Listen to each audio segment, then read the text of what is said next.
You know how every village seems to have its own ghost story?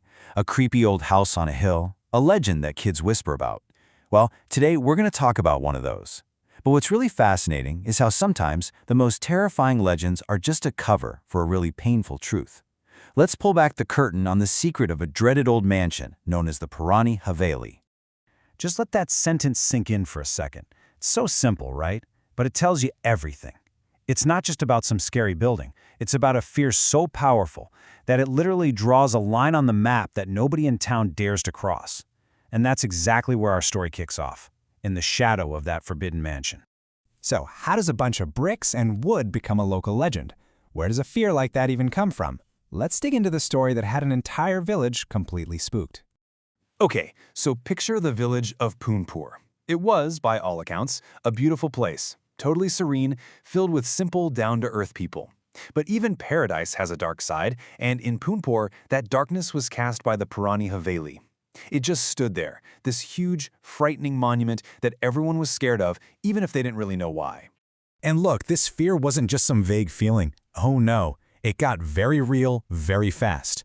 One day, a crazy hailstorm hits, and a few villagers run into the mansion to take cover, and what they see inside sends them running right back out into the storm.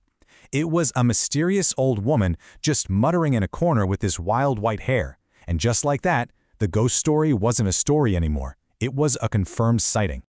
Now, legends and fear might keep the locals at bay, but you know how it is. That stuff can be like a magnet for outsiders. And that brings us to the next chapter of our story. The glimmer, the promise, the lure of treasure. And right on cue, 4 new faces roll into Poonpur. We've got Rajiv, his wife Ria, and his 2 brothers Raman and Prem. They waltz into the village waving around some documents and telling everyone they're the rightful heirs to the Haveli. Their plan? It's simple. Sell the place. So when the villagers try to warn them, hey, that place is haunted, they just laugh. They totally blow it off. Ria's even joking about snapping pics of the ghost for her Instagram. To them, these are just silly rumors from simple village folk. They don't see a haunted house. They see a grand, almost royal property that's got to be worth a fortune. But then, they come face to face with the old woman, and she says something that just flips a switch in their brains. She's not a ghost guarding a house, she tells them. She's guarding treasure, a treasure she hid years ago. And with that one little word, treasure, their plan to just sell the property goes right out the window. Yeah, their motivation does a complete 180. The new plan is way better. Step 1, find that treasure. Step 2, kick the old woman out. Step 3, then sell the Haveli. Greed just completely took the wheel. And you know what? Greed is contagious. Rajiv goes to the villagers and promises them a cut of whatever they find. All of a sudden, that deep-seated fear that kept them away for years, it just evaporates, replaced by the thought of gold. So the next day, the city folk return to the mansion, but this time they've got an army of over 100 villagers with them, all ready to tear that place apart. And so, the hunt is on. You have this whole community, now driven by a rumor of fortune, swarming the one place they used to fear most. But what they're about to find? Well, it's not what anyone was hoping for. They search for hours, turning the place upside down. And then, finally, a breakthrough. Under a big pile of rubble from a collapsed roof, a villager feels a loose stone under his foot. They pry it up, and what do they find? A set of stairs leading down into a dark, hidden cellar. Down they go, into the damp and the dark, and there it is, a heavy, old iron chest. This has to be it. It's so heavy it takes a bunch of them to haul it up out of the cellar and into the daylight. The old woman sees it, and she starts dancing, yelling, "My treasure! I found my treasure!" The air is just electric. You can feel the excitement. Rajiv and his brothers are practically counting the money already. The villagers are dreaming about their cut. So, the million-dollar question is, what was actually inside that chest?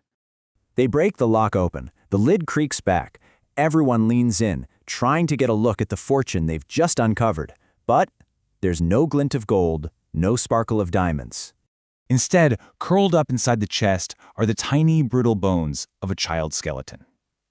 The whole place just goes silent. The treasure hunt is officially over, and a real-life horror story has just begun. And that's when the old woman, whose name we learn is Gauri, finally tells her real story. Years and years ago, she was a young wife living in this mansion. She gave birth to a baby girl, but her husband and his family were furious. They had desperately wanted a son. So her husband, following the advice of some mystic, took their infant daughter down to that cellar and sacrificed her in a dark ritual. When Gowrie found out what he'd done, something in her just snapped. In a blind rage, she grabbed a knife and killed him and everyone else involved. And then she placed her daughter's body in that chest, her precious treasure, and she guarded it day after day until the grief and trauma just shattered her mind, blurring everything into one long, confused nightmare. Now that the truth is finally out there, the story of the Haveli completely changes. It's not a horror story anymore. It's a tragedy. And from that tragedy comes justice and maybe even a little bit of healing. Well, the police arrive, and Rajiv immediately starts pointing fingers at Gauri, calling her this dangerous, crazy person. But the police ask a very simple, very smart question. Show us your ownership papers. And of course, they don't have any. The whole story unravels. They confess they're just con artists who heard about an abandoned mansion and cooked up a scheme to grab it and sell it. And just like that, all 4 of them are arrested. And the villagers, now that they understand the real tragedy that happened here, they come together. They hold a proper, respectful funeral for the infant girl, giving her the dignity in death that she was so cruelly denied in life. It's this really powerful moment where the whole community starts to heal. And Gowrie, the quote-unquote ghost of the Haveli, is finally seen not as a monster, but as a victim. She's gently taken to a mental health facility, where she can finally get professional care for the unbelievable trauma she's carried alone for decades. So what about the Haveli itself? The site of so much pain and fear and greed. They didn't tear it down, they didn't sell it off. The villagers decided to do something different, something better. They turned the mansion into a school for girls, and they named it the Gauri Kanya Vidyalaya, the Gauri Girls' School. The plaque out front says, "In memory of a mother." Think about that. The very building where a little girl was sacrificed because she wasn't a boy was reborn as a place dedicated to empowering girls. It's just incredible. In the end, the ghost of the Purani Haveli was never a spirit. It was the echo of a real human tragedy. And it kind of leaves you wondering, doesn't it? How many other scary stories, how many myths that we're all afraid of are just hiding a truth that's actually far more painful and far more human than any ghost?